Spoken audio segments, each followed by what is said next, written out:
If you put the government in charge of the Sahara Desert, in 5 years, there'd be a shortage of sand. Good evening and welcome. This is Face the Nation. Our topic of discussion today is elections 2024 and beyond. Joining us this evening on the show are Attorney at Law Lihini Fernando, representing the Samik Jana Balawegya, Attorney at Law W.J. Bandara, representing the National People's Power, former Member of Parliament Kesara Gunasekara, representing the Sri Lanka Freedom Party, Attorney at Law Bhavani Fonseca, Senior Researcher, Centre for Policy Alternative, as well as Attorney at Law Javid Yusuf. To pose questions from our panelists this evening, on to my immediate left is Nadeem Majid. You too can join in as far as the conversation is concerned. The number to message your WhatsApp messages is 076 656 5353. The number once again 076 656 5353. So let's get the ball rolling today with Attorney at Law Lihini Fernando, representing the Samik Jana Balawegya. Lihini, let me pose a question to you to get some context to what we're talking about today. We saw a few days ago the Mathura district rally organized by Kanchana Vijayasekara, and you saw members of the SLPP represented in this meeting, and the key figure at this meeting was President Ranil Wickremesinghe alongside with several UN peers.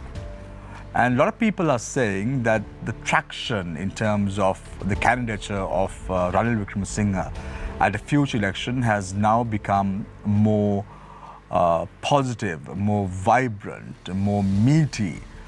And this has resulted in the figures, opinion polls of Sajid Premadasa and Anukumar Dissanayake declining. How do you combat this statement made by many political analysts at this very point of time? First and foremost, thank you for having me today on the show. I think you posed the question probably what the government wants to hear, I would say. But if you look at it from the news that we got, Mathura rally, it was one among the many rallies, and also were the people representing there, were they from Mathura or were they brought in from all parts of the area, is a question to decide. But I think more than the actual people there, what I felt was, and from the news that we got, it is more like, they are trying to create a narrative to show that the popularity is with them. I mean, we saw posters pasted around the country with the tagline saying Aranche Subai, but then actually is the Aranche Subai is a question, because, I mean, this is another political rhetoric where they're trying to create a trend and to show, yes, the people are with them. But if you actually take the ground realities, I mean, we've had many rallies. One particular rally from one particular area would have much more people than that one particular single rally. So I think, it's the government trying to create a trend to show the people that, the people are with us. But I think, looking at the context and the ground realities of politics today, whether what Mr.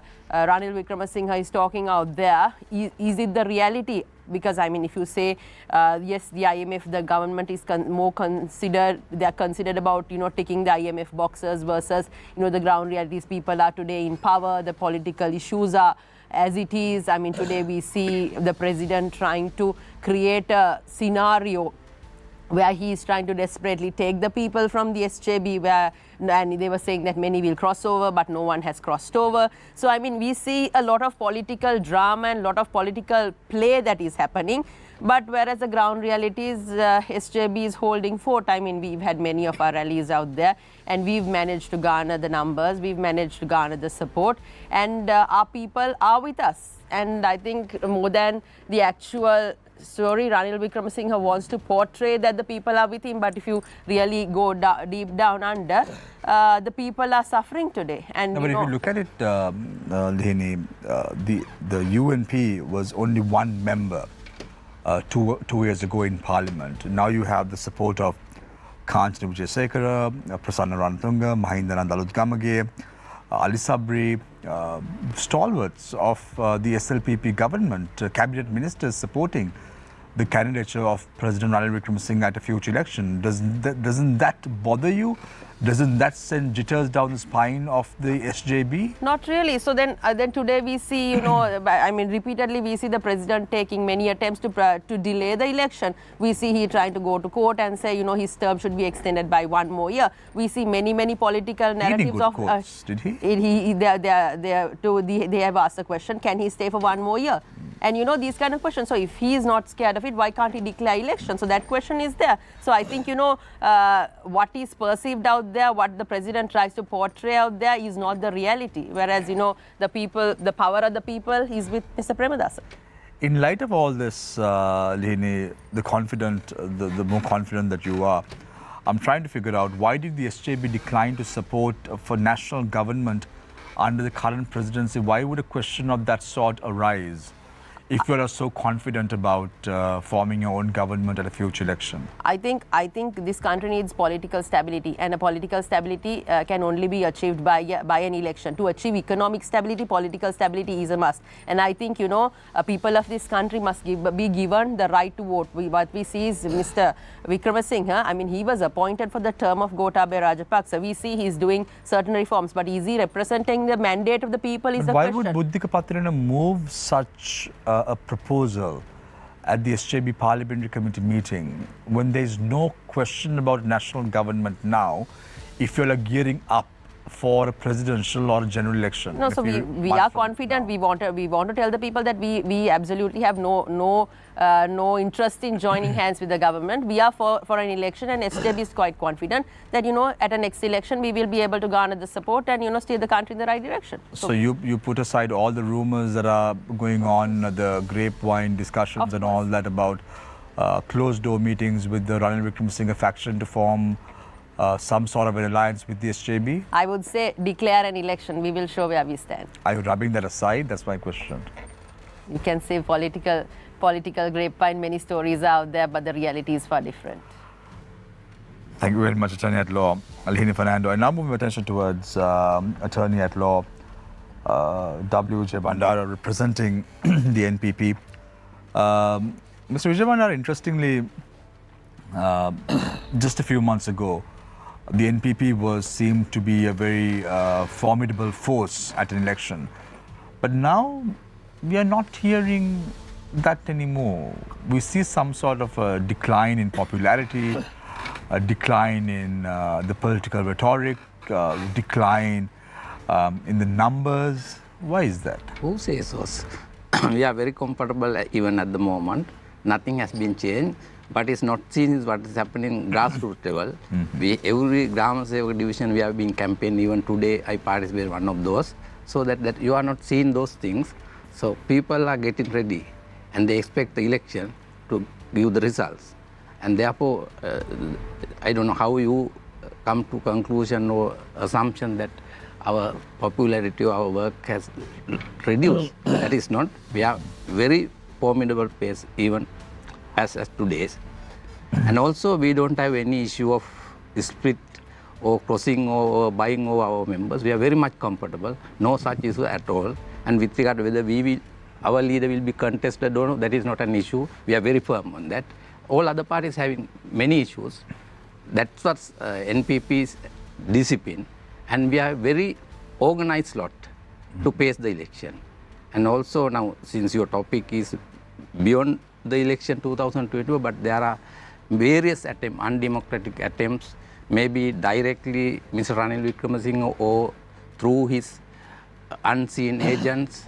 Many number of attempts have been made to not to have the election or to postpone the election. That per se is a clear evidence that Ranil Wickramasinghe is not comfortable with, firstly, with his candidacy, secondly, his victory. He knows that. That is why he is trying to, some or other, using all the available undemocratic rap tactics to at least postpone the election. That also will not happen because being the successor president, he doesn't have a mandate or legitimate legal authority to declare the election. It is exclusively and absolutely up to the election commission, not to anyone else. On 17th, they have to declare the election. Now, even we hear that there is a petition in person had been filed one individual asking to prevent election commission from declaring the election. You see, he is only one single citizen in the country, like president, one single member of that particular party. This petition also one single citizen. There are 220 millions of candidates and voters in the country. A single person, how on earth petition and ask to postpone the election?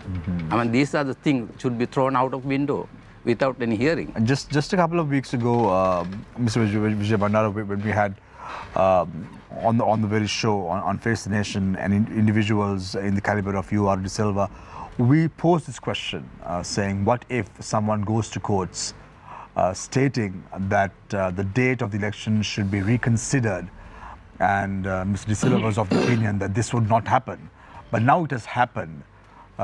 What is the view of the NPP with regard to Mr. Silva said many things about 20th Amendment also in this table, so it didn't happen.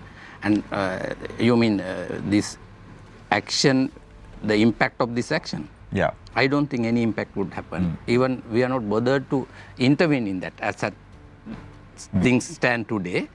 It is an individual petition. Right. Even lawyer, it appears lawyer is not representing that petitioner. That's what we know. Therefore, it's just one person's perception, maybe backed by many, but it is not worthy for me even to consideration. It will be thrown out. Mr. have you all thought of a nomination board if there is a general election that is going to be called, as to who would be contesting under the NPP ticket at a general election? Has that been discussed about, or has that been we are not agenda? in a hurry, because now we have at the moment focus in the presidential election. It's a must. No, because you all have said that right after you all are elected, hypothetically, to the post of presidency, the next very day that you all will dissolve parliament. Yes, it will happen. So you all have not discussed as to who will be contesting at a future general election. It is been discussed. It is too premature for me to discuss all this at this juncture.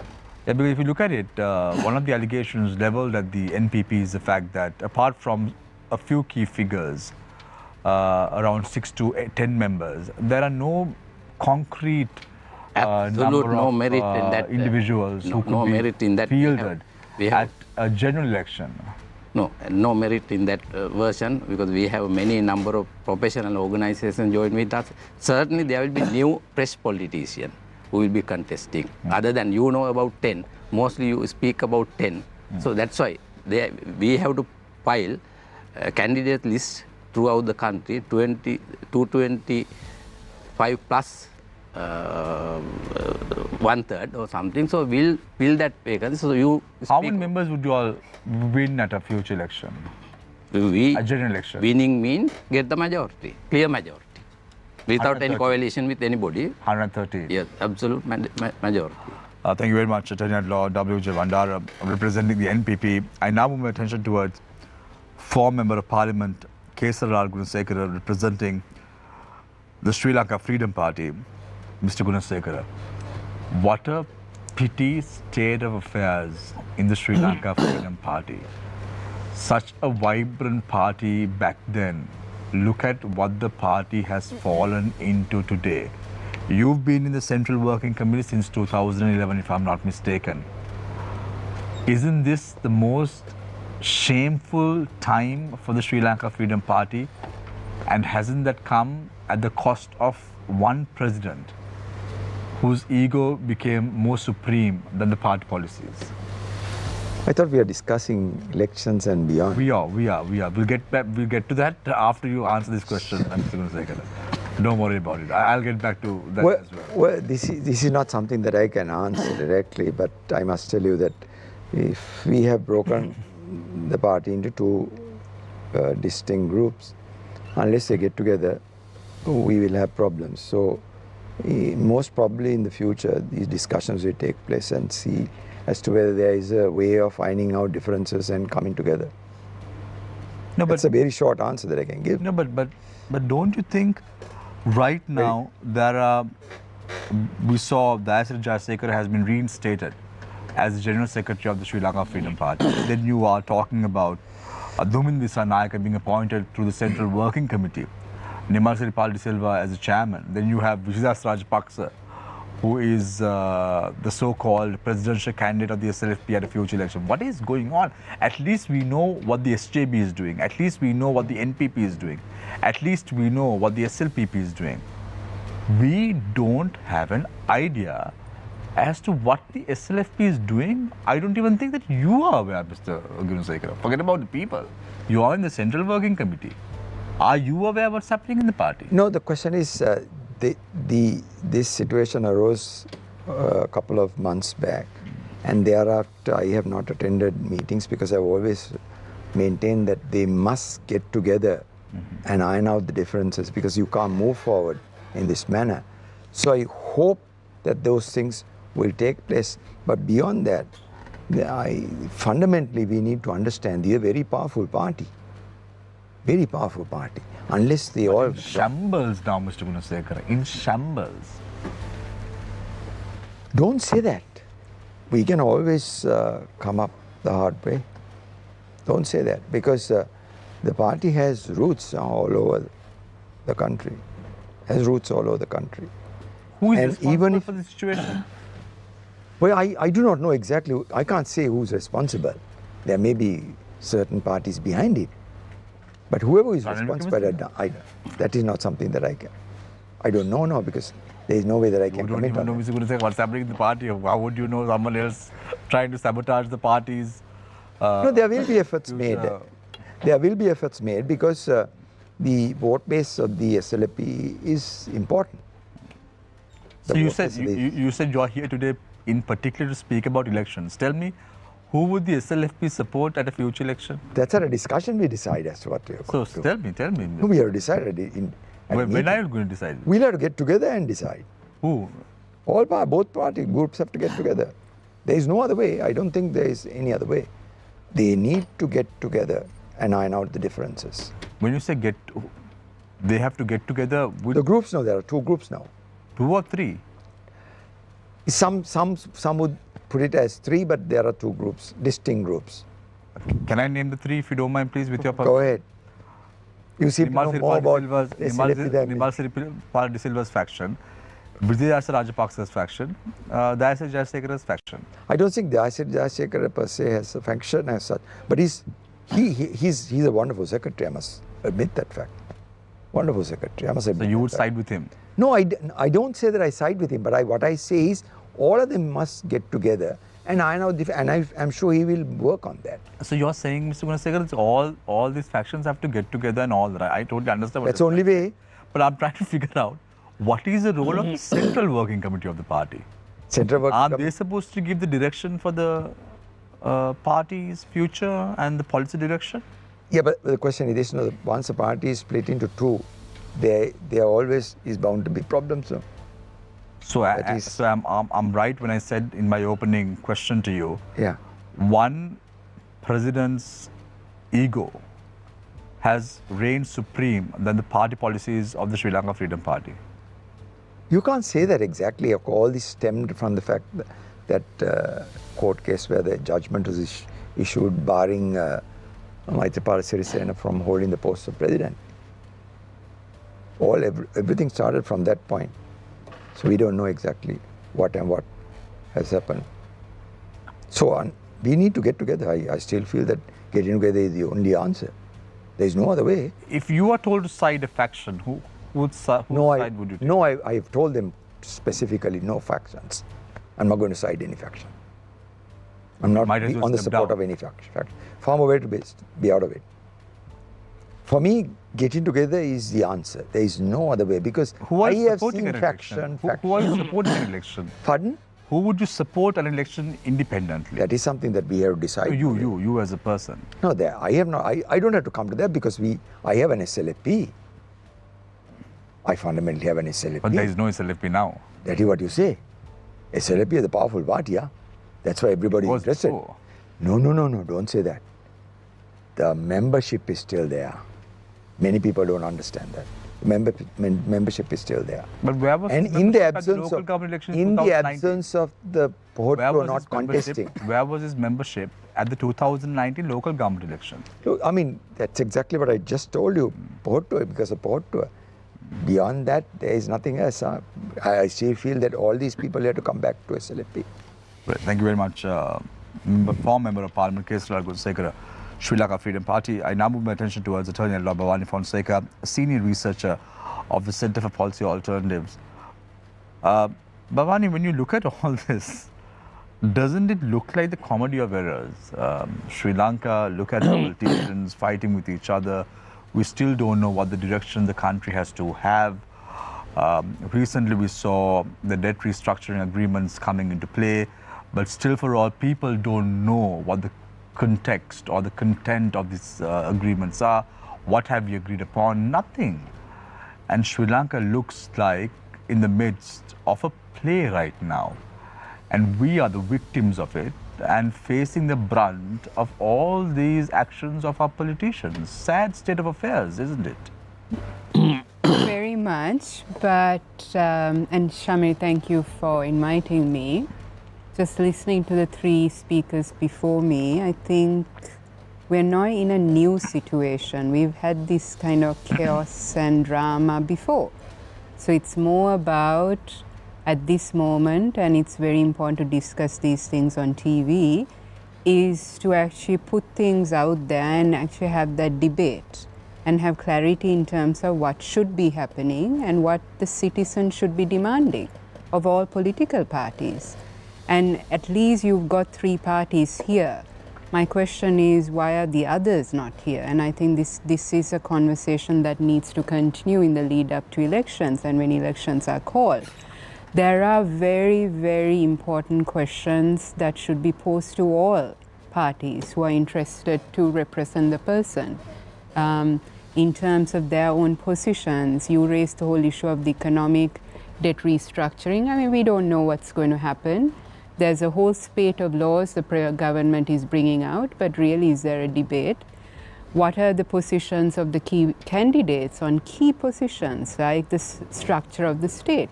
Are they going to abolish the executive presidency? Are they going to address the whole issue of corruption? Now, remember, this is the first presidential election soon after the economic crisis.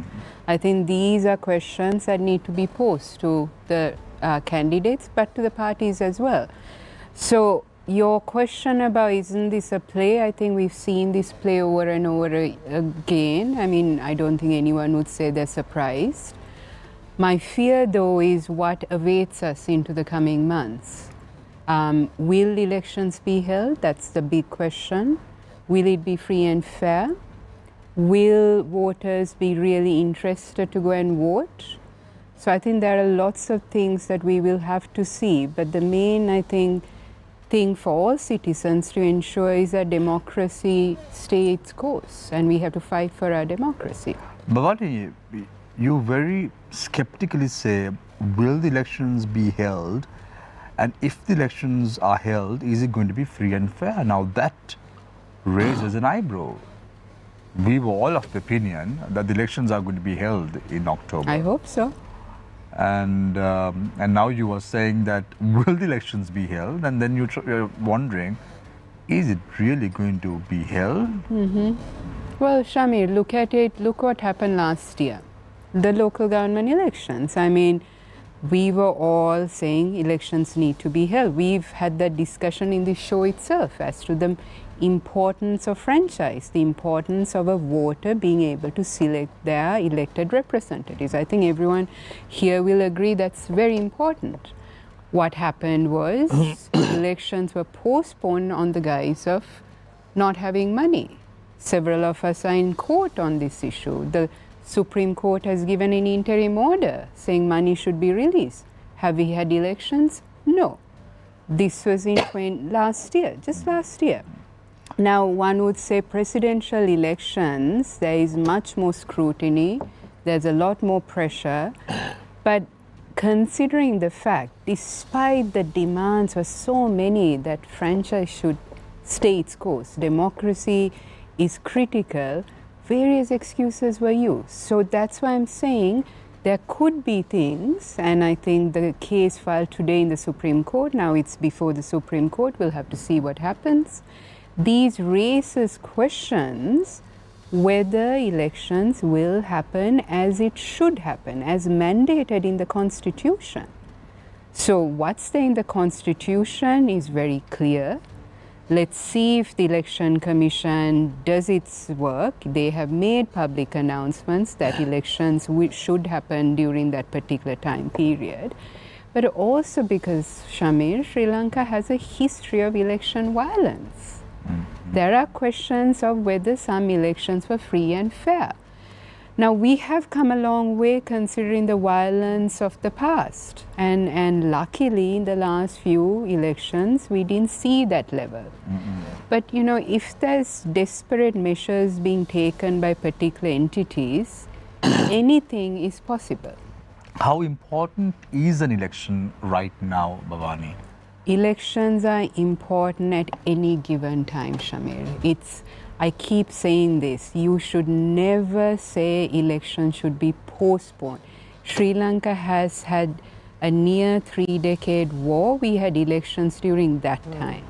There is no excuse to postpone franchise. That's a fundamental right of a citizen. It should be held. If there is a reason for postpone, that needs to be clearly articulated. You can't do this, various manipulations to say this is not the time for election because of economic recovery or whatever excuses are going to be used. Elections is fundamental.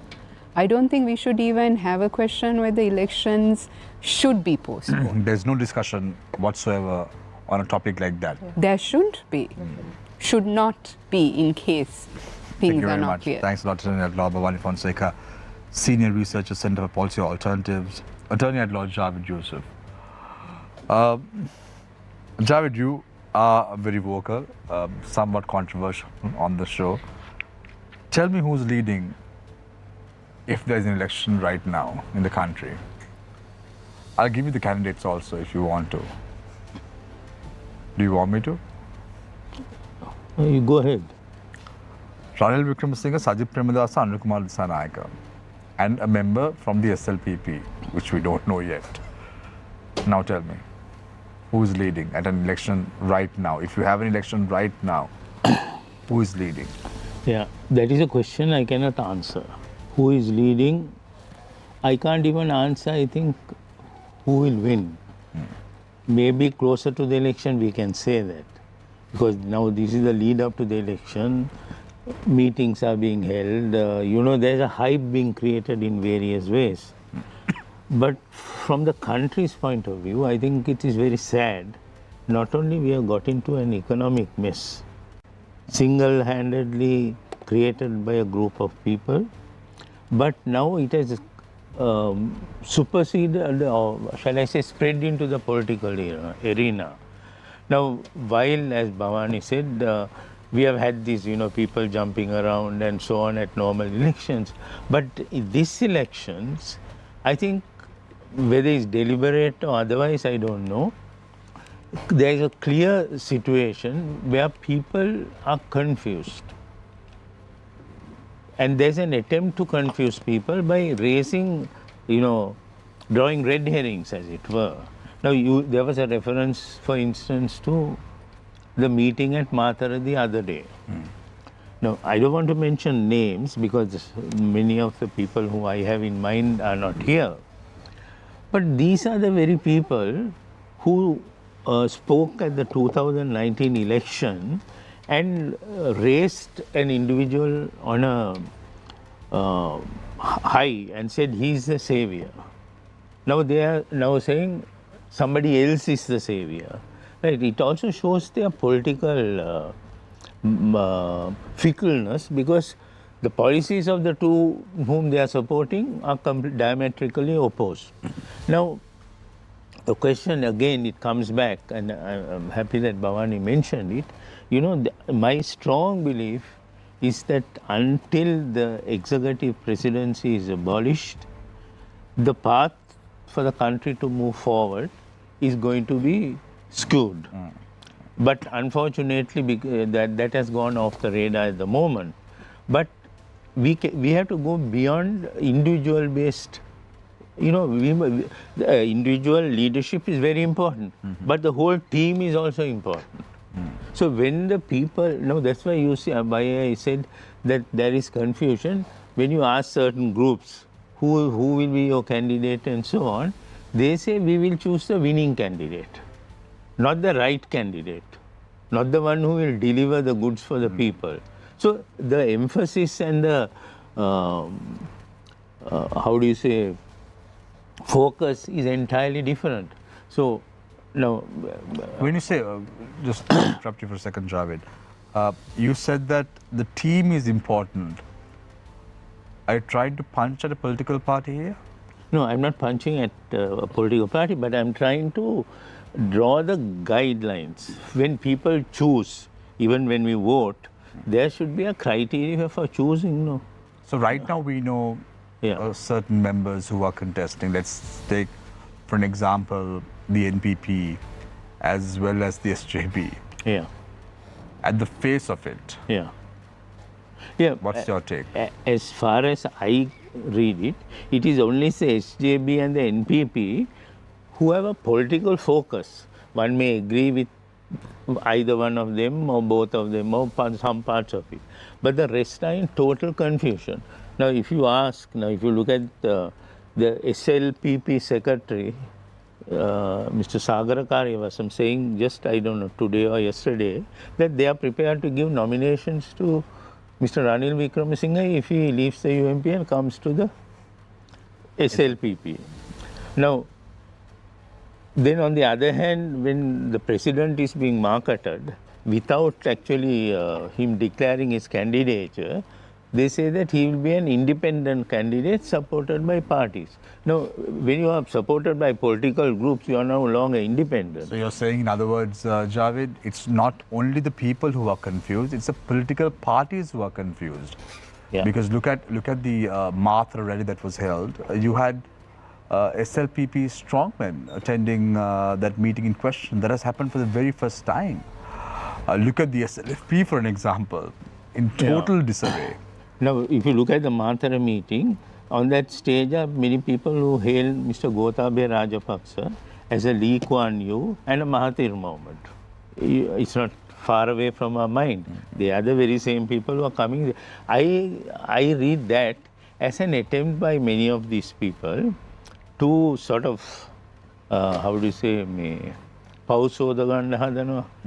their sins, they are trying to now dissociate themselves by trying to lump on it. I can recollect, Javed, a couple of years ago when the current foreign minister, Ali Sabri, was supporting the candidate of Gotabaya Rajapaksa. He totally disregarded the candidacy of Ranil Wickremesinghe from the equation, saying he was not suitable to run a country. And just a couple of days ago, when I saw him at the Mathura district rally, I was trying to wonder, wow, look at the change of policy. Look at how people change so fast. Is it because of politics they change, Jav? When you say politics? Is it because of political mileage, agendas they change like that? Well, each individual may change or shift, but the point is, you must have some principles, long-standing principles. You may agree with that or not, but the country cannot afford a repeat situation. There is a saying which we are all very familiar with, and I think that is true also in politics. They say, tell me who his friends are and I'll tell you who he is. So if you look at political leaders and see those who are associates and their backgrounds and so on, so you can sort of get a clear idea of what what is in store for us. Thank you very much, Attorney at Law Javed Yusuf. I open the floor for questions from the only journalist available today. On to me and left is Nadim, but we have 5 panelists to grill them as we go along. Yes. Thanks, Shamir. Ms. Fonseca, I'd like to start with you. You mentioned that you all have also gone to court over this ruling surrounding the over the non-holding of the local government elections. The Elections Commissioner has said recently that, look, since these elections have not been rescheduled or officially postponed, those nomination lists are still valid and the country is technically under election law. Do you all hold to that position? Is that Yes, of course. in that context, when you look at the appointments of local government candidates to advisory committees that are handling millions of rupees in each of the 323 local government areas, when you look at how Aswasuma is being distributed, when you look at how the land deeds are being doled out almost, aren't these violations of election law? Yeah, I mean, And shouldn't the police be acting on it? so Nadim, I think this is something that needs to be discussed more in terms of, despite the elections not being called the presidential, there's a massive campaign happening and the state resources being used by one individual, the president. Now, if you look at what's been happening, just an example, you mentioned the Urumea, the land alienation scheme. Now, that's happening across. We've been monitoring this, and questions are raised because isn't this using a very important tool? And this is very important for people who are struggling. This could influence, and it can be very political. And this raises a lot of questions. So the question then is, why are the state entities not raising questions? So it seems that, therein is a question, because during an election period, the Election Commission has, I won't say immense, but definitely a fair amount of power to direct law enforcement. If the president, the cabinet, the current government is in fact in violation of election laws, which the commissioner himself says are in force, then why isn't the commission directing the police to put a stop to all of this? I think you need to ask the Election Commission on this specific issue, but I will also highlight another important thing that you mentioned, the police. Now, the police have a very important role during election time, any election time. We now have an Inspector General of Police whose appointment is now challenged in the Supreme Court. We are actually challenging his appointment. And questions are raised because there is a Supreme Court judgment finding him responsible for torture. Now, when you have institutions that are headed by individuals who are facing massive allegations, and there is a Supreme Court judgment, the other question is, will orders be also implemented? I think that's a very important thing to ask. So the question is then to the Election Commission, are they able to and willing to enforce the law? And then who is going to take these orders, and will that be actually fully implemented? So I think very important questions that need to be posed to key institutions. But I also raises the question, when institutions are headed by individuals who face massive allegations, are found responsible for torture, can they actually do the job they're mandated to do? And that raises massive, massive questions. Mr. Gunasekara, I'd like to come to you now. Despite the SLFP being in a fractured state, there are many SLFP MPs represented in the cabinet. Bearing in mind, doctrine of collective responsibility, do you think that these MPs are responsible for election law violations based on what we just discussed? If they do violate, yes. No, I mean, we're talking about things that are happening right now, right? The election commissioner says election laws are in force. Yeah. Do you disagree with that statement? No, I don't disagree. Election laws are in force. Local government candidates from particular parties have been appointed to various advisory committees in each of the local government areas. Each of these committees has budgets of around, according to a report from Mr. Shiharani's, around 10 million rupees each. Is that a fact? Yes, That's a fact. And if they're distributing that to the public, that's wrong. Isn't that a violation of... Absolutely so thereby right. aren't Violation. members of your party in violation of election laws? Maybe. As a member of the central committee of that party, whether I'm in the central committee or not, violation is a violation. What do you think Very should be simple. done? What do you think should be done? Put a stop to it. But the question is this, we all need to understand that enforcement of the law is in the hands of the rulers. And if the rulers don't adhere to that, that's the end of the show. That I mean, is all that enforcement of the law is in the hands of the rulers? Yeah, because they that must set sounds an like the example. description of a tin pot dictatorship and not a democracy. It is in their hands. If they try to enforce things which are illegal, what do you expect? Nothing else. Well, what's the role of the independent commissions? What is the role of the law enforcement authorities? What are they supposed to do? Look up and wait? I mean, Do you think the election commissioner is you shirking what his Bhavani duties? said, you're not going to ask a question from me now. Mr. Yusuf, as an attorney yourself, I mean, you previously said, I think, when the 20th Amendment was put forward, you had made comments about the role of the Bar Association in Sri Lanka. I mean, it appears to me when we're looking at things that are happening now, that law and order, or the rule of law, is not just democracy, but the rule of law itself is very much under threat.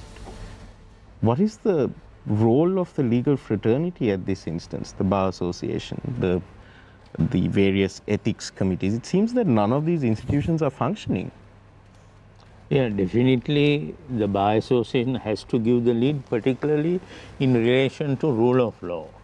But in relation to connected matters, even other professional organizations, civil society have to create the climate in the country where even those who are tending to break the laws will be able to avoid it.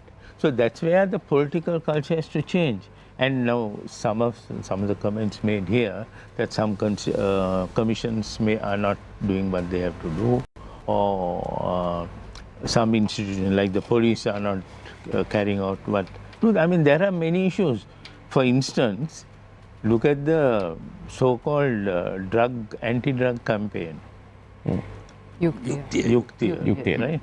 Now, have you heard of one person, a big shark who has brought down Being convicted. drugs, not convicted, at least presented to court or identified? Nothing, no. So, then another issue is, have you ever heard of these raids and all going to many of these hotels and nightclubs? Because it is well known that in these nightclubs there is a tendency for drugs to be distributed.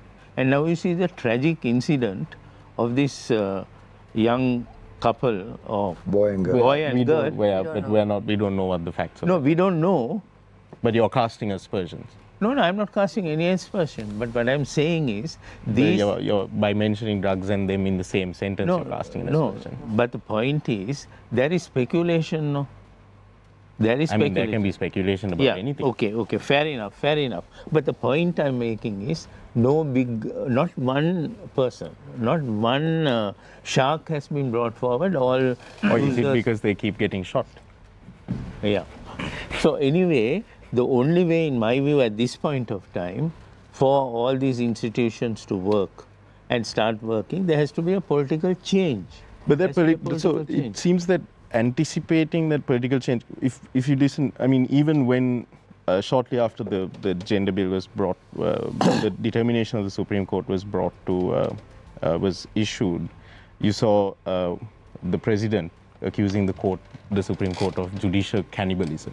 And in his statement in Parliament, TNA parliamentarian Mr. Sumandiran cautioned the president against using such language. But he went further and he went on to note that there seems to be a pattern of events which seem to indicate that there may be efforts to circumvent the judiciary and basically overthrow the people's right to franchise. Do you agree with Mr. Sumandiran's statement? That when you look at the series of events that have transpired, the statements from Mr. Palitharange Bandara, now this new FR petition before the Supreme Court, the various things that, do you agree with Mr. Sumandiran's assessment? Yeah, absolutely. That is very evident. As mentioned again just a few moments ago, we have this ruling that the local government election should be held, and you are just not implementing that. And the reason why you should have elections, not only because it's in the constitution, and not only because it is legal to, there is a legal requirement, but you know the political, the politics is determined by the people casting their Javed, votes and franchise. we saw recently President Vikram Singh addressing a gathering said that presidential elections, general election, and then the provincial council elections would be held. But he completely brushed aside the local government elections that are supposed to be held. He says that it is not important. That's his interpretation. So what do you gather by all this? What is he trying to do? Because on one side he's saying that elections would be held. On another side you have members of his own party saying that elections should be postponed, and then we see this new development today where the FR comes into play. What does all this show? Well, is he interested? Is he keen? Is he genuine in his approach? Well, I think what the president, by his actions, by his statements, what we can see is he's trying to get the best deal for himself. For himself? For himself. So when he said this is not for him or his family, it's for the people that he's doing all this, it's all lies. Well, it's like this. When you say, one of the things he said in the, I think either in the address to the nation or in parliament, he said the country, this is for the country. Yes, these measures are for the country. Of the country, yeah. But what is the country without the people? Half the people are below the poverty lines. There is malnutrition. And you know, I was amazed when the president in his exchange with leader of the opposition, Sajith Premadasa, he said, he cited Aswesuma as a anti-malnutrition program. I was really amazed. You know, that a president, he doesn't, I mean, it's not something you'll expect from him because he's an experienced politician. He knows politics, he knows economics, all that. Mr. Vijay Bandara, if I can sort of bring it to you as well, because now the NPP has no point in like evading it. The NPP has become a major force now in Sri Lankan politics, as per most opinion polls, according to most pollsters. Now, we saw both Mr. Gunasekara and Ms. Fonseca have basically outlined that, look, election laws are in place and these people are in violation of election laws. Has the NPP taken any action to move either the election commission or the law enforcement authorities to put a stop to this? Yes, even yesterday our delegation met election commission. And I want to highlight one thing. I have been participating in this program for 2 years, and I was, on behalf of NPP, very consistent. Very first day, if you play the record again, you will see after Aragalaya, when President resigned or ran away, Cabinet of Ministers rejected by people, Prime Minister was rejected by people, that speak for itself, Parliament also rejected. The 2019 elected Parliament majority was rejected by the people. That's a fact. When they allow Ranil Wickremesinghe to become president, it is not a sincere effort to get out of the country from the trouble.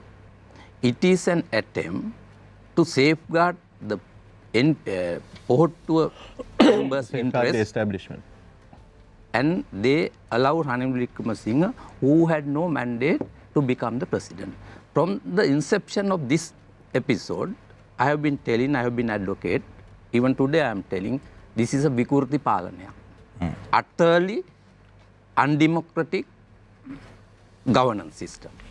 Because of that only, all what you have been talking right now with this Bhavani and other gentlemen, all these problems cropped up. Why IGP was elected by the Constitutional Council? Yeah. It is because the Pohottuwa party having the majority in the Constitutional Council, and they are sailing with Ranil Wickremesinghe in certain instances. Yeah. Therefore, Mr. yes. Mr. Vijay, sorry to interrupt you, but specifically on the issue of, you mentioned that yesterday you all had a meeting with the election commissioner. Did the election commissioner offer any kind of explanation as to why no action has been taken on these? Surely the NPP also believes that these are violations of election Certainly, law, yes, certainly, right? yes. So was there any explanation forthcoming from the commissioner or the members of the commission on why no action has been taken? At the moment, our priority is ensure that people get the presidential election. Of course, we tried hard, even court as well as in society, to win the local government election. But just to bring it back to that point, do you feel that with money is being doled out in this way, because despite being too bankrupt to hold an election, that's not too bankrupt to allocate 10 million rupees for each local government area. But despite that, do you feel that if any election that is held, given this current climate, can you expect a free and fair election? Because if election laws are being flouted so brazenly, yes, can you expect a free and fair election? This is an election which is going to be Sri Lankan people vote for an entire system change.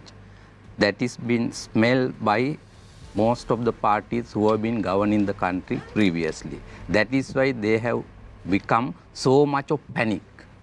They don't know where they stand. Minister of Justice himself, member of parliament by one party, minister by one party, and he take over presidents of some other party. These are jokes. So then why they don't know where to stand? Because they smell system change, that people are getting to social media and your media, and people are much knowledgeable compared to the previous election. Mr. Jibandara, Javed spoke about having a team. Yes. Now people would vote in a government that has a good team. Yes. Let's take NPP hypothetically at a general election. Have you all discussed about who is going to be your finance minister, who is going to be your foreign minister, who is going to be your industry and commerce minister? Have you all discussed about that? Who is going to be your health minister? Don't you think it's prudent enough to tell the public who those individuals are going to be? Because we see that from the SJB. We know already that in a SJB government, Harsha De Silva would be the Minister of Finance. As such, what about the NPP? Having a team is the motto of NPP. Yeah. So who are those individuals? Let me answer. Having a team is a motto of NPP. So we always take decision not based on individual women fancy or choices. It is a team who decide. Then whoever who lead in certain areas, they have to represent the view of the team. That is our system that we establish. Now you ask who are going to be the ministers, right? At the moment we are focused in the presidential election. In due time, certainly we are mindful about that your concern, right? But don't you think it's important? Though you are in hurry, I am not hurry to disclose this today, right? Though you are in hurry. I'm not in a hurry, but people are in a hurry. As and when they are people supposed to vote NPP government or a president into play, yes, that evening you all have told that you all will dissolve parliament. And if you all dissolve parliament, people would want to know who your minister is going to be, because that's what the people are looking for. As Javed said, people are not going to vote for individuals. They're not going to vote for parties. They're going to vote for the team. Yes. Do you think we are such immature to dissolve, without a team we will dissolve the parliament? We have already declared. I don't know that. Immediately after the president been elected, if Anurakumar Desalegn becomes president, yes, we are going to go for parliament election. That speaks, we have a team. It will be discussed in due course. So let's look at some names in the NPP for an example. That you know, no names. No right? names. Yes. Do you want me to mention? Yeah, or? you can, yes, go ahead. So like Anurakumar Desalegn is going to be a president. Now people are saying Harini Amritsar is going to be a prime minister. I don't Your know choice, that. yes. I do not my choice. That's what Harsha Nanakara, who came on the show, said. But that was refuted by Chaturanga Singh, who was on the show the very next week. He said there is nothing of that sort. Probably, I don't know, again, political parties have their own opinions and differences. Mr. Vijay, so we're not going to go into that. Then you have Lal Kanta. Then you have Vijay Herat. Yeah. Then you have Sunil Handunnetti. And you have individuals in the caliber of Harsha Nanakara, Chaturanga Singh. Who else? Now you're also there. Yeah. Now then you have Anil Jayant also. Let's forget about all these 10 people and put them aside. You know, You have to have more than 10 people running a country, no, with some experience, and because we saw Gotabaya Rajapaksa, what the country fell into. yeah, you start considering the parliamentary election. Parliament election, we firmly say that we must win the election. We will win the election, so we get the majority. That majority doesn't mean these 10 persons. The 130. So tell me the 130. Exactly. So 130. It is will be placed before the people. People are the people. They will vote and decide. What is the mighty hurry? What is the mighty hurry? Yeah, what is the mighty hurry? As and when people need to vote, we will disclose to them that what is certain, these 10 people cannot run the government. So your worry is addressed. Lehini, if you were to respond to that statement, having a team, why would the SJB, in your opinion, be more supreme than any other political party?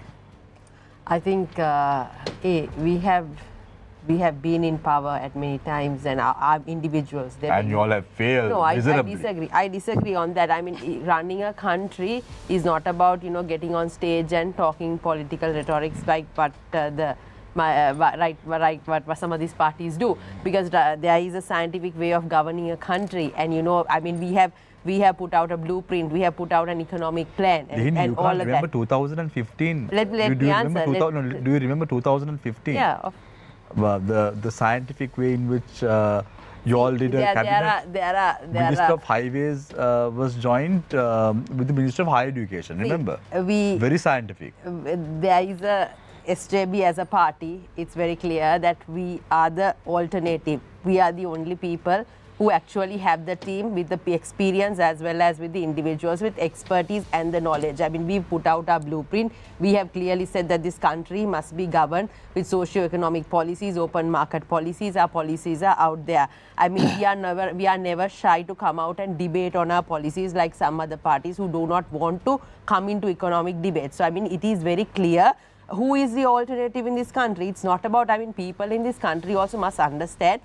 Some parties go there and say, this 75-year-old curse, we need to get rid of it. I mean, it's not a test bed for Sri Lanka. I mean, we've gone through an economic turbulent times, and you need a party who actually understands policy and also who is also empathetic towards the people. SJB, as a culmination, we are the only party who is out there. I mean, Leni, if I may, yes. like recently, on a recent visit to the North, your party leader committed to the full implementation of the 13th Amendment. Is that the official position of the SJB? Yes, so he had said that it is in the Constitution and that it has to be implemented. He has very rightly said that. Is there unanimous agreement across the party on that? Party leader has stated it. So at that, I mean, it's been so we can expect that, like, people who have been campaigning for devolution of power to the provinces for decades to resolve the ethnic issue, the national issue, like the national question, as people have termed it. We can expect that as a solution to that, the SJB will put forward the full implementation of the 13th Amendment. That's what Mr. Premadasa had stated. So, I mean, that is the policy of the party. He has very clearly stated, and not just on that, on the economic front also, we have clearly stated our policies. So, I think, So, I'm going to pose the same question that I posed to Vijay Bandar. I asked him, who is going to be your Minister of Foreign Affairs? Who is going to be your Minister of Trade? I'm going to ask you that question now, Lehini. We all know that your Minister of Finance is going to be Harsha. Yeah. That's what we've seen on the show. People have come on the show. Sajid Premadasa has openly said that a couple of times. But who else? So we have the likes of Iran, Vikram Ratna, we have Kabir Hashim, Rohini Kaviratna, then we have Thalata Atukorala. You want me to mention the entire list of parliamentarians, I mean, who have been in the previous governments?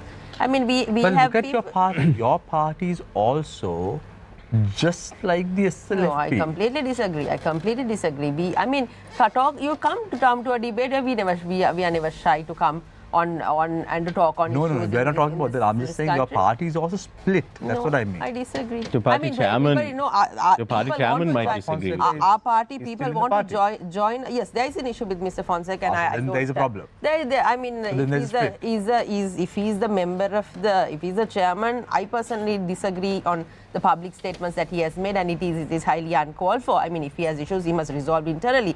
There is an issue, but then overall, if you take the party per se, there are many people who wants to join the party, and there are people joining the party on a daily basis. I mean, there are many parliamentarians who are having conversations with us. I mean, if you go to the grassroots, people are with these us. These people that are being accepted into the SJB also include members of the former Gotabaya Rajapaksa administration, former members of Viatmaga, etc. So you describe yourself as the alternative, but you do have See, at the remnants of the previous administration. So can you be the alternative when you have remnants of the previous administration? See, what you must understand in Sri Lanka is we don't have a perfect political scenario here. That is a fact that we all must accept. No, but the NPP is saying that they have a perfect political. Where are their people? Where are their people? As you very rightly asked, who is their cabinet? Who are their ministers? Where is the experience? I mean, you see ridiculous statements being made on social media on economic policy where Andhra Kumar is stating one thing, Sunil Handuneti is stating one thing. He's talking about that they don't want digitalization. I mean, very ridiculing statements. So, there is a clear contradiction in policy, but we don't. Mr. Vijay Bandara, SJB pursue, so I disagree with Lini with regard to that. Now look at even Mr. Partly Champikarana contested with SJB, he is somewhere else. Sarath Ponseca somewhere else. Then the entire country want to defeat 20th Amendment. And we vociferously said that it is not going to work. Then Pohottua party didn't have the 150 numbers to get that. It is SJB people who crossed over and voted and passed the 20th Amendment. Now talking about system change. This is the same salad. The SJB members might argue that it was SLMC and ACMC members who crossed over. Diana, from where she came? Because I think there were seven of them. Yeah, He was appointed by which party? So, I mean, there are clear 3 examples, Diana Gamade. They have 3 and people. then non-citizen was nominated. They were reduced from 3%. Mr. Vijay Bandara, I previously posed a question to Lini about this issue of the SJB stand on devolution of power, the 13th Amendment. Because along with resolving the economic crisis, one of the issues that this country has had, not just going back to the events of Black July and before that, but even going back to immediately after independence, is this national question, right? So Lini has articulated, as has the SJB's party leadership, that full implementation of the 13th Amendment will be one of the solutions that they bring forward to this. The NPP has been a little cagey when it comes to its position on the current 13th Amendment. They say they need to look at it, revise it, but the sort of precursor and the dominant party within the NPP, which is the JVP, has been very open on its thoughts on the 13th Amendment, on devolution of power. Even in terms of the conflict, just last month, we saw JVP Politburo member Mr. K.D. Lalkantha essentially boasting about how it was the JVP and the JHU that mustered support for the war, especially during the last stages. Is that the official position of the JVP? At the moment, we are under a constitution. According to that constitution, this 13th Amendment is a part of parcel of the constitution. So without major constitutional amendment, if the 100% or 75% devolution issue cannot be addressed. So it's need the dialogue with the people. So even under our government, until such time that we engage in a dialogue with the respective stakeholders and reform the law, this system but will those remain. Dialogues have been, is there a need to reinvent the wheel with Certainly, these yes, dialogues? Because there have been all-party representative committees in the past, there have been consultative committees that have discussed this. There's a lot of work that has gone into it. Under the previous, between 2015 and 2019, there were reams and reams of reports that were produced on like a new constitution, consultative task forces, all of that. I mean, over the past 30-40 years, that work has already been done. We have never been leading those JVP, discussions, right? We have never been leading. But has the JVP been actively staying out of those discussions? No, we had been participating. We didn't withdraw. But when you look at the comments that Mr. Lalkantha made, like this particular incident, of course, maybe it was politicking because given the audience that he was speaking to. But when you look at that, it doesn't seem, when I hear what he had to say, it doesn't indicate to me a particular willingness to engage with major minority parties to discuss, to have a discourse on, or to have any kind of meaningful devolution. Do you believe, Mr. Vijay Bandara, that devolution of power is necessary to address the national question? Yes, if minority are having concern due to the fact that there are ethnicity differences, that has to be addressed, and we need a uniform society, right? For those things, we need a very clear dialogue. As and when election is on the card, you talk about 13th Amendment. This is not the first election.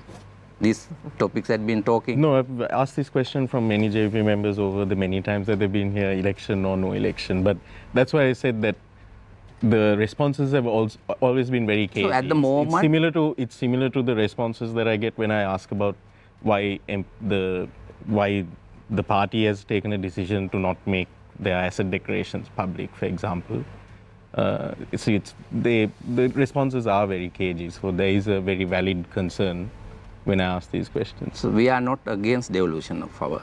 That much I can say. And also, 13th Amendment is there, Constitution is there. Even under our government, until it is being properly reformed, we'll have to go ahead with the. So, Mr. Gunasekara, when you hear members on your right, Lihini and Mr. Vijay Bandara speaking about the policies of the SJB as well as the NPP, aren't you sad that you don't have anything to say about the SLFP? Why should I be sad? Because you have been with the SLFP for such a long time. Yeah. You have been in the time of Sinma Bandaranaike. Yeah. No, not during Sinma Bandaranaike. Yeah, but when she was a party leader, you were in Parliament. Yeah. That's correct. That's correct. So that's correct. You have been there for such a long time. Yeah. And if someone asks you now, what is the policy of the SLFP? You would just look at me and smile at me and ask me, what do you think it is, Shami? Well, only at an election, the policy statement will come out. Yeah, but what is the policy? At least for us to understand. Once they get together, they. Let's hypothetically. So in the past, Mr. Gunasekara, let's take the issue of the 13th Amendment. In the past, we've seen high-ranking members of the SLFP speaking in support of the full implementation of the 13th Amendment. Maybe not unanimous consent across the board, but that has been there.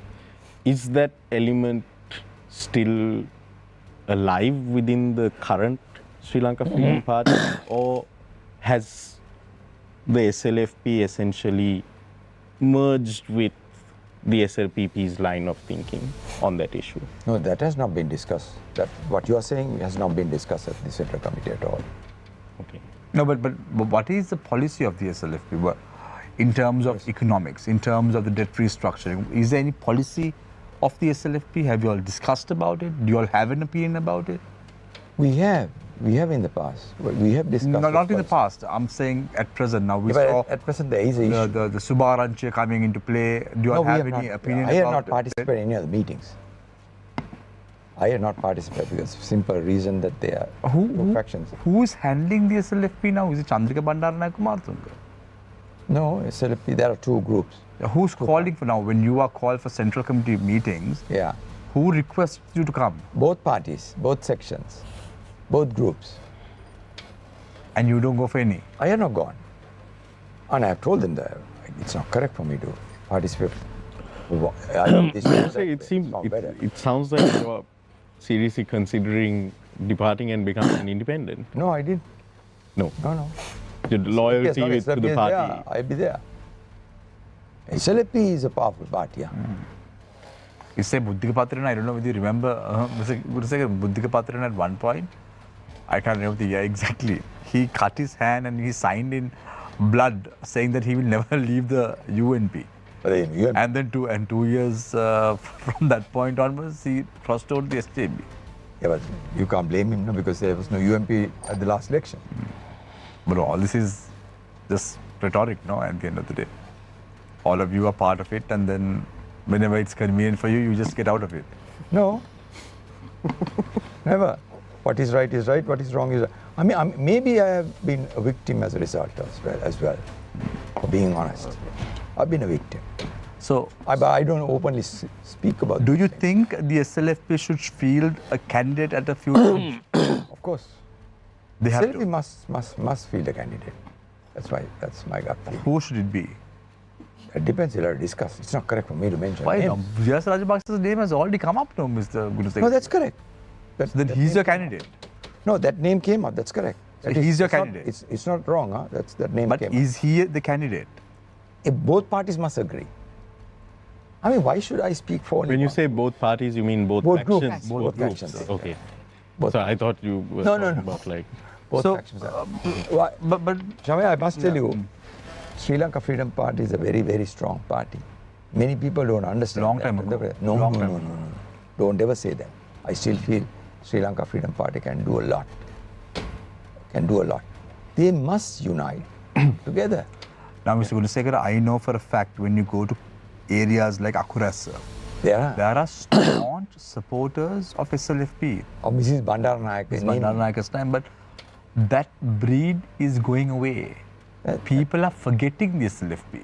I don't think they are forgetting. But that breed is dying, yes, that's correct. Because naturally they are Mr. old. Gunasekara, many of the But don't you think there has senior, to be a but many of the revamp current party? members of the parliamentary group of the SLFP have, like we discussed earlier, have aligned with the president, have expressed support for President Wickremesinghe ahead of the hopefully upcoming presidential polls. Do you hold with that view?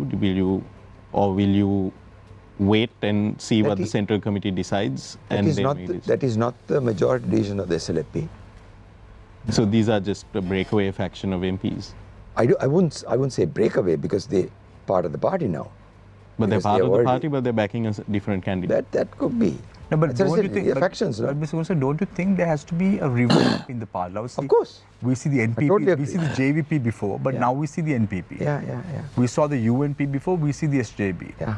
We saw the SLFP before, we see the SLPP. Correct. SLFP has not changed at all. It has to be revamped, that's correct. But everybody needs to get together. SLFP is a very strong party. It's much more stronger than the UNP. I must tell you. Much more stronger than the UNP. Bhavani, I want to sort of draw attention back to what we were discussing earlier on, while in this, the current focus on economics and debt restructuring and small wins, good news or bad news, we tend to forget the long-standing problems in Sri Lanka. We tend to overlook these things. Now, I know that CPA has also been part of conducting consultations when it comes to constitutional reform, advocating for devolution of power. When you look at the positions that the current political parties are taking on this issue, how does it make you feel? What's your assessment of their positions? Which issues? On the issue of devolution of power, Devolution of power. the reconciliation, social cohesion. So Nadeem, one thing I can say is it's interesting to see everyone rushing to meet with individuals in the north and in the east, and there is this sudden energy to engage with potential voters and say the right things so that they hope they'll get that vote bank. And this is across the board. It's not just one party. I mean, we've seen all the supposed candidates going to the north. Some have gone to the east. And when the question is posed, what is your position on these issues, they say something so that they keep those bases happy. And so in a way it's political rhetoric. You're going to get that across the board, not just on the question of on a political solution, but on corruption, on governance, on the rule of law, everything. You're going to hear the right things being said to particular groups. The question though is, what is their track record on these issues when they have been in government, when they have been in opposition, when they have engaged with these debates, and what is likely to happen if and when they get elected two key positions. So my thing is, I see a lot of noise, I see a lot of energy in trying to connect with voters by saying what they think should be said. Are they fully committed on these questions? Need to be posed. And that comes to even the president. I think we need to ask the question, why has the president, who said last year that there will be progress made on these key issues, on devolving powers, the land pass, police, I mean, why is everything stuck? I think that should be posed to the president, the UNP, the government, but also the opposition parties. Why have successive governments failed in implementing what's in the Constitution? And this country was at a point talking about federalism, a federal model. Some of those individuals are either in government or in parliament. What is their position on that? What is their position on issues 15 years after the end of the war? What is their position on reconciliation, on accountability? And I say this, Sri Lanka is facing a huge issue of impunity. And this is not about what just happened in the past. We see it continuously. It was a reminder last year when the Supreme Court gave the judgment on the economic crisis that individuals named in that judgment were also individuals involved during the war on human rights violations. The continuum of impunity has been there for decades. Has anyone been held accountable? No. When people are held accountable, those rare cases, there's a presidential pardon. So I think all these issues need to be Bhavani, posed to all these candidates. Can the people trust these politicians? That's the question. Can the people trust Andrew Kumar Dissanayake? Can the people trust Sajid Premadasa? Can the people trust Ranil Wickremesinghe? Can the people trust them? Can the minorities trust? Or Vijaydas Rajapaksa? Look, I think that is a question that will be posed during election. And I think this is why elections we come back to this whole thing. Elections are critical.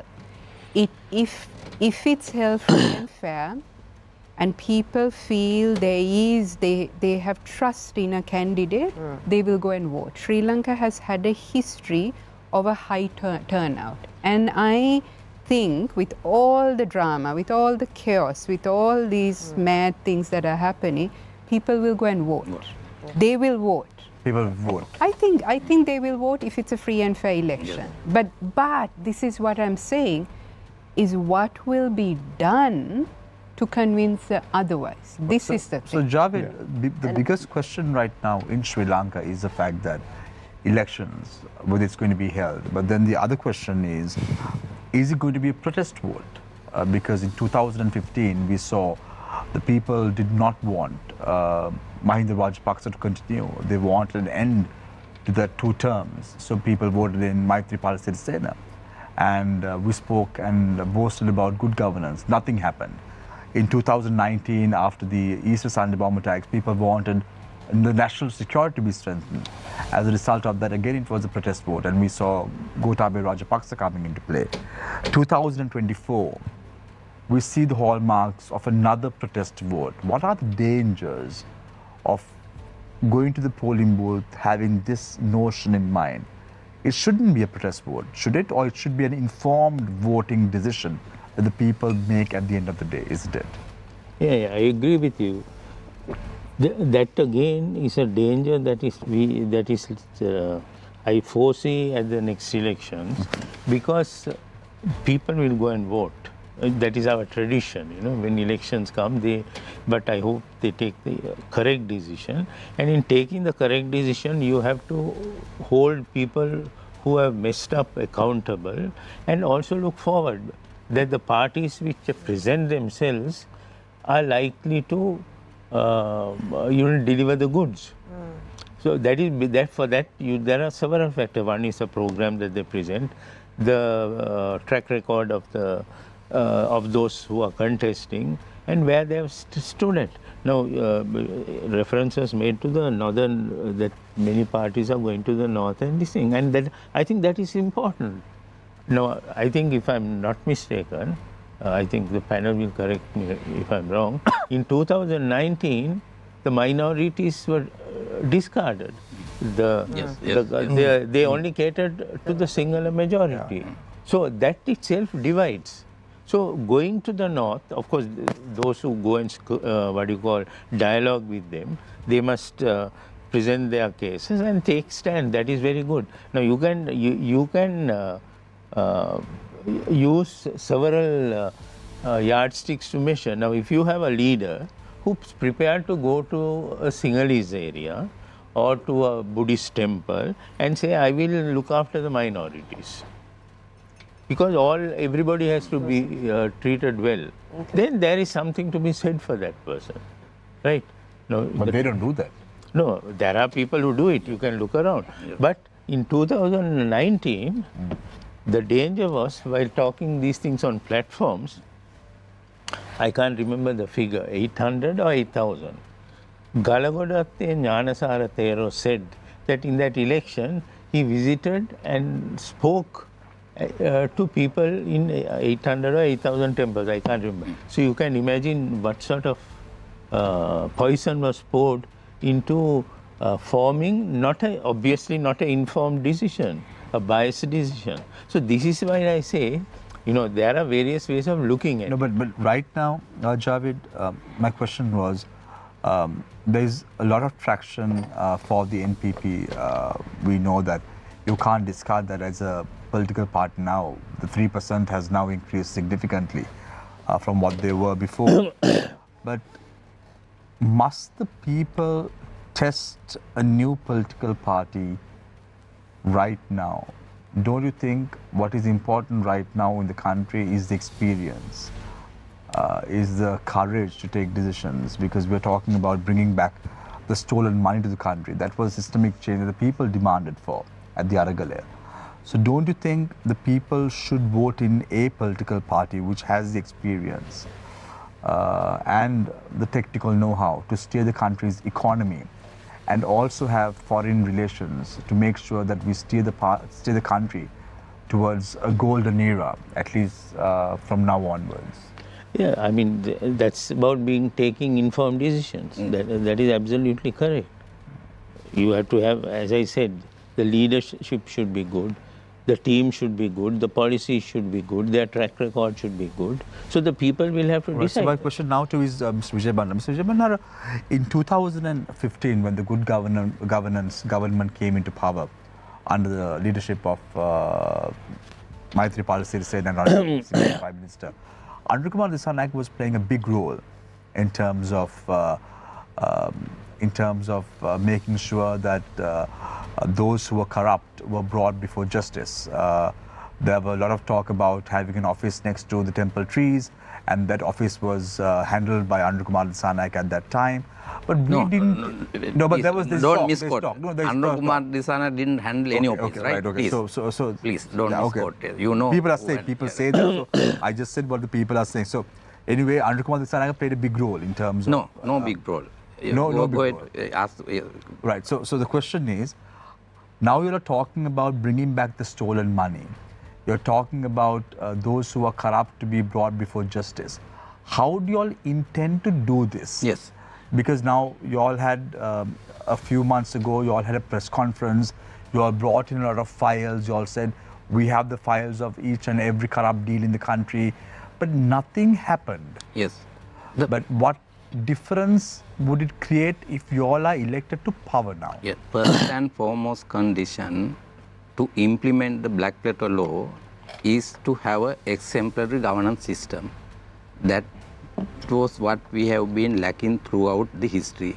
As Bhavani explained, current high department officials and their records, right? If the institutions are under obligation to the politician, if their respective head of departments or head of divisions are under obligation or some links with the politician, law cannot be implemented. That is why entire country after Aragalaya and at the Aragalaya crying for a system change. So we are a party who works to ensure firstly exemplary governance, that president of that our government will be 100% free of corruption. The ministers and cabinet ministers who will be 100% free of corruption, they will not by any means disturb the functionings of Attorney General Department, Police Department. It is not the role of Minister of Home Affairs to ensure, to arrest. It is not the problem. That is what is right now happening. You telecast certain news, next day Mr. comes and says, okay, I will take a step, I have advice. That is not the law to be governed. That is not the law to be governed. That has to be changed. Remarkable change is what is needful at the moment. Therefore, our first assurance to the people and to you as journalists, we will set up an exemplary governance system whereby we have understand key 10 departments, the customs, Attorney General Department, police, etc. In our policy framework that will be discussed very soon to the public. And we cannot, there are many number of other institutions. In a flash, we are not promising any solution in a flash. But we will ensure within first 2 years, good governance system, exemplary governance system, and these major 10 departments, including inland revenue departments, will set those departments in motion and to work to the rule of that expectation and the existing laws. Yeah, there are enough laws. For those who have had doubts about the NPP, what is the message you have for them? Doubts in what sense? Doubts about having a good team, doubts about implementing the law, doubts about whether or not the people's aspirations that were brought in during the Aragalaya are implemented. Yes. What is the message you have for them?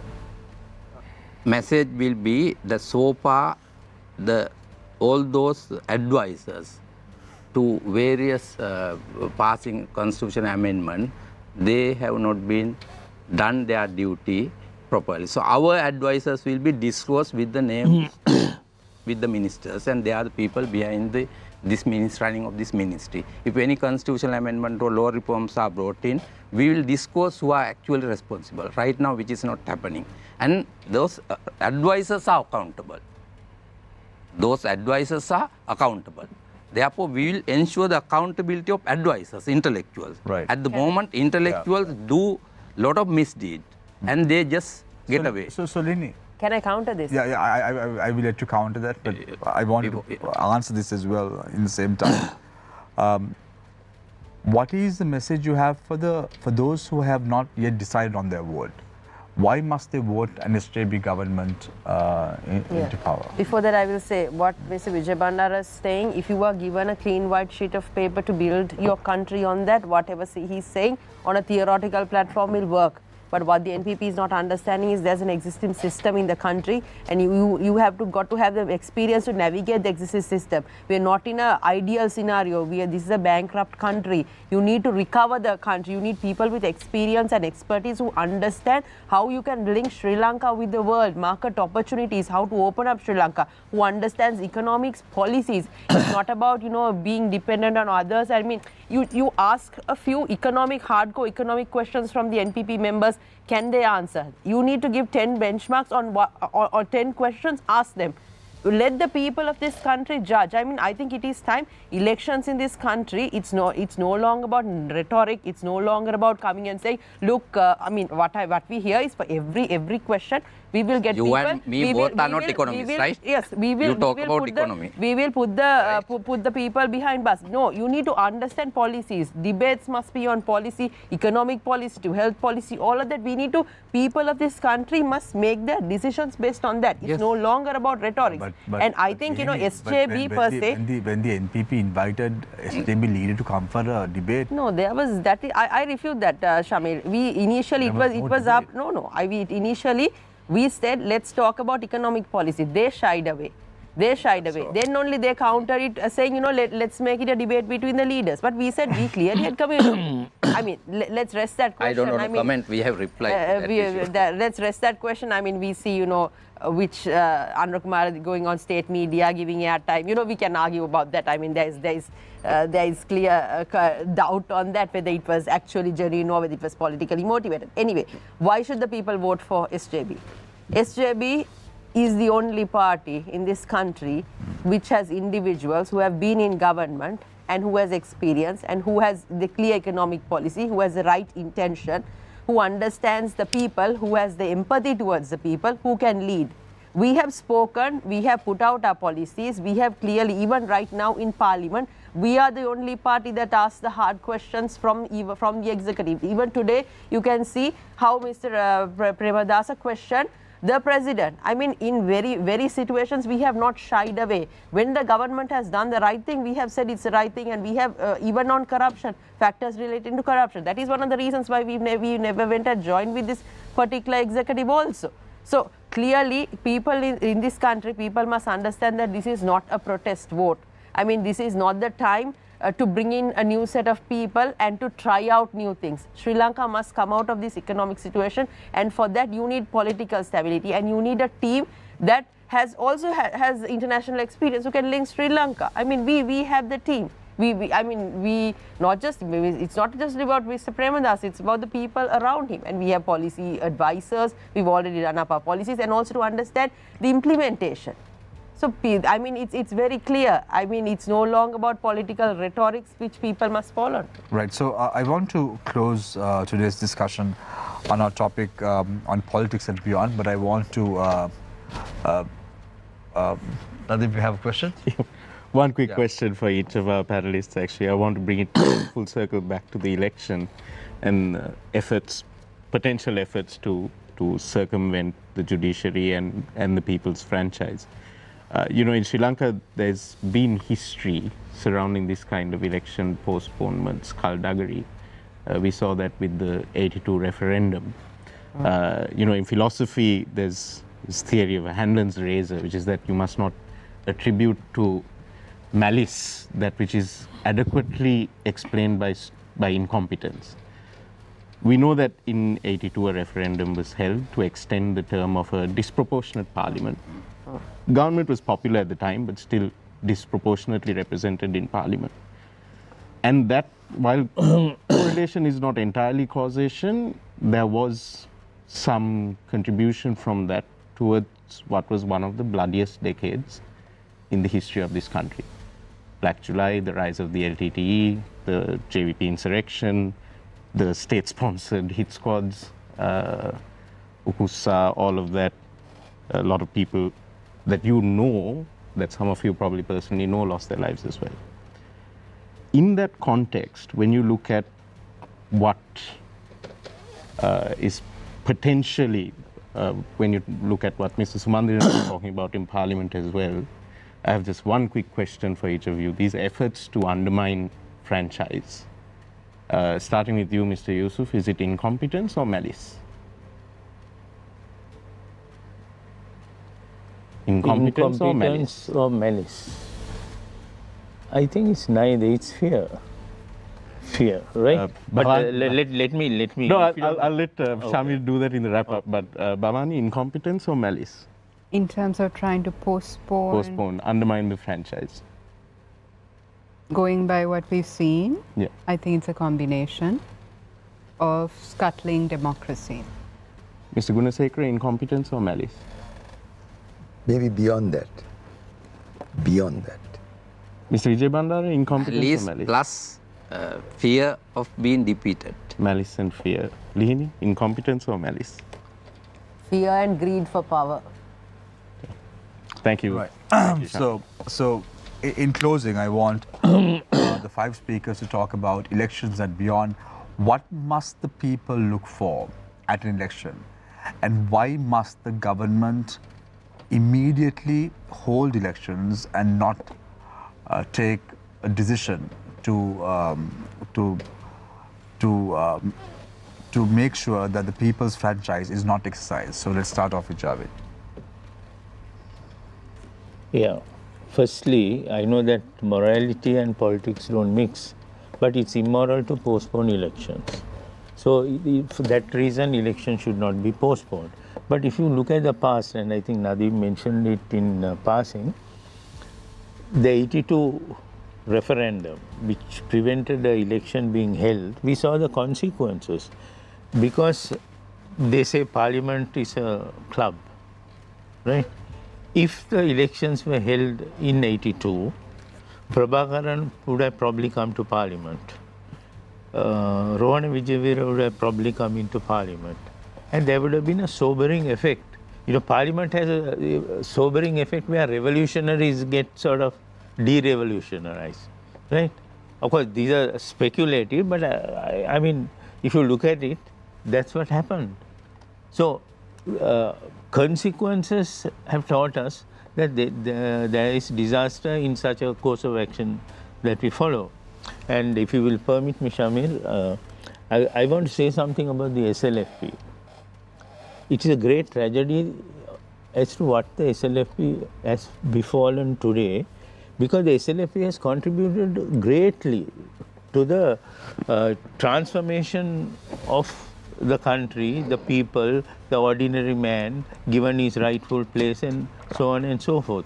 The problem with the SLFP is not that the SLFP per se is bad, but it has degenerated with the people who are now holding positions and so on. You know, if you don't have to go far, during the time of the Yahapalana government, you remember that some of these people said they don't want to come into the Yahapalana government because they could not sit with the UMP, you know, in the same cabinet. But today, what's supposed to? So it is really, it's sad because the SLFP's role, historical, is being wiped out by this type of opportunistic and unprincipled source of actions. Right. Thank you very much, Attorney at Law Javed Yusuf. I now move attention towards Attorney at Law Bhavani Fonseca.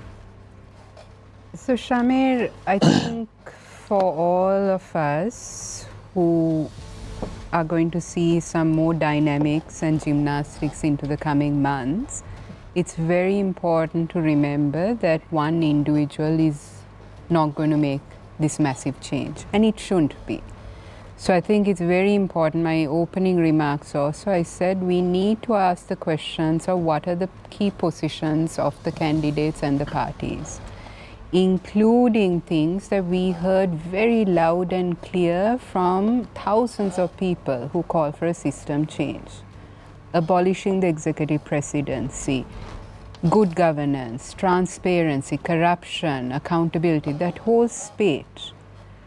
And I think the issue is we shouldn't just look to the parties to keep coming up with this. I think it's very important for the citizens also to actively engage.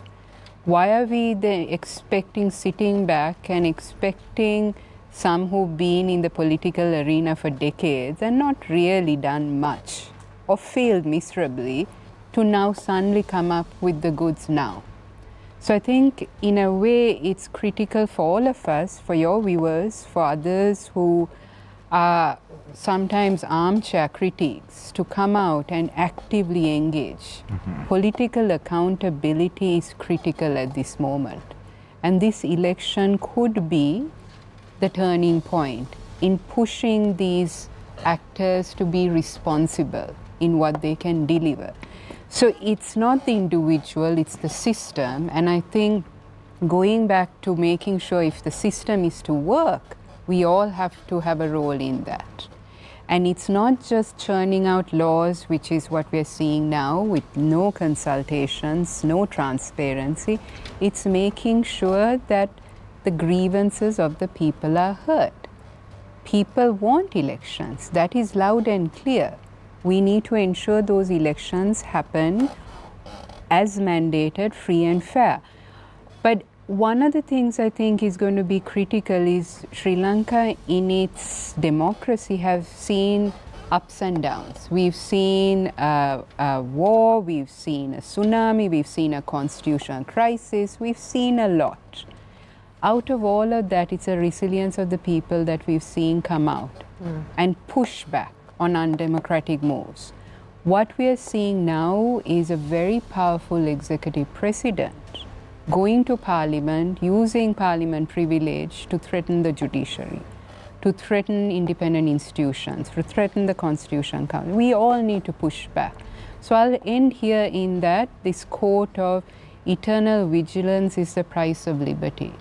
That is so critical now, that we all have a role to play and we all have to hold the parties accountable, those who are represented here, but also those who are not represented here, and ask those tough questions. Thank you very much, Bhavani. Mr. Gunasekaran. Well, it's a tough period. The next couple of months is it's going to be extremely tough. Actually, many people ask me the question, are we going to have an election? Why is it that they have asked that question now? Why? Because the leaders are not interested in declaring an election. So sad. So sad.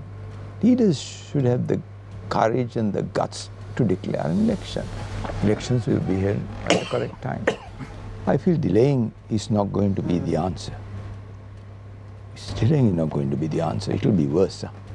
You delay this election, the next result is going to be worse than that. It's definitely going to be worse. Everybody needs to understand. We have come to this situation where you spoke about experience. We ended up being bankrupt. You spoke about experienced people. Don't forget the country became bankrupt having experienced people. So I don't subscribe to that view. We need to understand that there are so many factors that are coming into play. We need politicians who are honest, integrity, high integrity, who have ethics, who have a conscience, and who have common sense. I have said this before. On many occasions I've said this. If these four attributes are available, and if you can find members of parliament with these four attributes, you can take this country forward. I always say that. There are certain statements that are being made by certain people. Say, anybody backing me, I'm willing to work. That's wrong. You should request everybody to back you. That's a different issue. And you should be able to work with everybody. Don't say only people who back me, I'm willing to work. That's wrong. We need a change. I'm wondering as to whether this election there is going to be a reset button. I don't know. But there is a possibility. Thank you very much, Mr. Gunasekaran. Mr. Vijay Bandara. Yeah, we are a democratic country and most part of the globe are governed by democratic values. So during last 2.5 years or so, we entirely and absolutely lack that system of governance. Therefore, there is no alternative for election. Election is a must. That is the fundamental rights of people. So franchise cannot be controlled by contestant parties or individuals. At the moment, what is happening is the current president, successor president, using all his cards, being a prospective contestant, blatantly violate the election laws, distributing various relief and etc. And also he is having his defeated party men as advisors. They are sitting and paid by the government for their advising. At the same time, they are having rallies outside at rural areas. So advisor normally we are not see that they are addressing political rallies, but they are paid by at the public funds.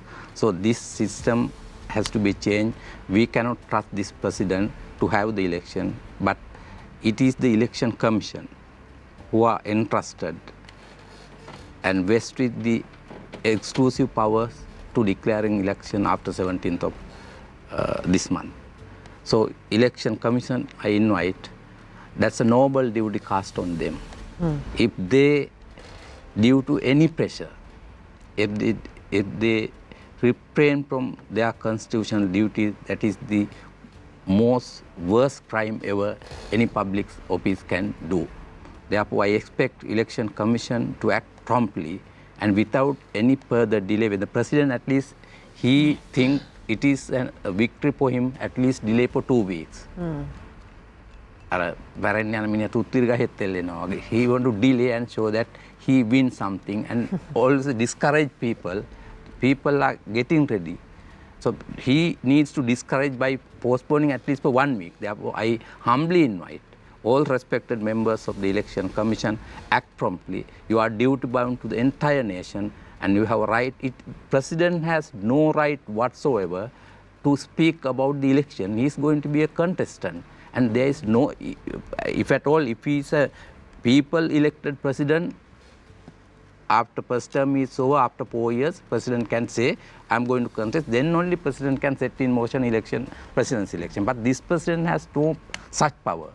So therefore, I mean, even I invite media. Most of the media said this president say, or his party chairman Vajira Abhayawardhan said about election. That is misleading of public. It is exclusive up to the Election Commission. Therefore, election is a must. And also, there will be IMF, they definitely play a role, even in a future government. That we know, we are aware of that. And there are various international agencies, because we are, as one of the spokesmen says, so we are bankrupted country. And those who are in the office of ministers of cabinet, prime minister or president, and also entire set of advisors, they are responsible to this. And now they would have changed their parties or symbols and say that we will do the best. That is not going to happen. Have a clear system change, ensure meritocracy, pragmatism, and honesty. So it doesn't mean that experience, of course, experience for convenience also you can have the experience. I have to say, I'm sorry to say that democratic wise, if there is any person who had play hide and seek with the constitution, that's worst democratic criminal is President Ranil Wickremesinghe. Thank you very much, Mr. Jabandaro. I now move my attention towards Attorney at Law Lehini Fernando. The executive of this country first must respect that the sovereignty is vested with the people. The people are the custodians of this country. Rulers are appointed. They are only temporary custodians, but the rights are vested with the people. People must be given their due right to choose their leader. People might make the right decision, people might make the wrong decision, but the people must be given the right. We are a democratic country. If you take presently in this country, the local government systems are not functioning, the provincials are not functioning, parliamentary, yes, there is 132, the 2/3 majority. The people voted are not the people who are governing. So if you really take, the democracy in this country has collapsed. So we have no other choice, and it is an election year. The executive must hold elections. And if you technically state, the present executive only has 14 days in his authority, because after 14 days, the rights go to the Election Commission to declare. So I think we are in an economic crisis. In order to achieve economic stability in this country, political stability is a must. Because whoever who comes must make the hard decisions, and the hard decisions when it comes to economy, the reforms, the restructuring, and also the party that comes must also go by the IMF conditions as well, and not just adopt the IMF conditions as it is, but you need to go to the IMF and negotiate also. You can't shy away from that as well. Like some leftist parties say that, we don't want the IMF. You can't do that. And you can't be totally IMFist also. And you can't be all the time ticking the boxes of the IMF and neglecting the people. So you need a party that will understand the IMF as well as the economic recovery process. So who can do that? The people must be given the choice to elect their leader, whether it's a social democratic party. With market economics, people must be given the right to decide. So I think, it is enough that the executive of this country played games. I mean, he's a temporary person. He also must understand, power is not forever, and power must be he must let go of his power. So I think, elections are a must, and elections must be held. We are in an election year, and the rights of the people should not be taken away by any political gimmick by the present executive. Thank you very much, Attorney at Law Lehini Fernando, representing the SJB, Attorney at Law W. Jabandaro, representing the NPP, former Member of Parliament Sirasa Gunsekara, representing the SLFP, Attorney at Law Bhavani Fonseca, Senior Researcher, Center for Policy Alternatives, as well as Attorney at Law Javed Yusuf. Thank you very much, gentlemen and the ladies, for joining us this evening on Face the Nation. Thank you very much, Nadeem, for joining us as well. I'll leave you tonight with a quote, as I always do.